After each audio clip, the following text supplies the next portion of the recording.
Le scénariste belge Kid Toussaint s'est inspiré de deux récits de guerre incroyables.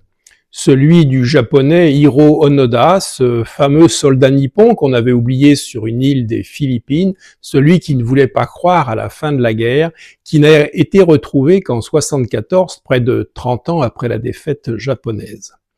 L'autre histoire, c'est celle du sniper finlandais, qu'Olivier Norek a rendu célèbre avec son roman Les guerriers de l'hiver. À partir de ces deux histoires vraies, les auteurs ont voulu bâtir un récit de fiction en conservant le surnom donné par les soviétiques au sniper, la mort blanche, mais en s'écartant librement de la biographie historique en le rebaptisant Riku. Après Les guerriers de l'hiver, on ne peut être qu'un peu déçu par cet album, qui ne prétend pas d'ailleurs en être une adaptation. Mais voilà, le livre de Norek nous a déjà fait découvrir toute l'histoire du sniper finlandais, même si la fin du soldat japonais vient prendre le relais dans la deuxième partie de l'album.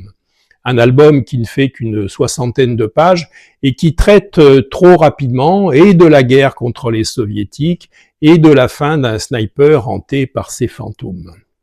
Alors je me dis que le succès du livre de Norek est bien sûr une publicité formidable pour cet ouvrage, mais que c'est aussi un parrainage tragique qui fait beaucoup d'ombre à cette bande dessinée.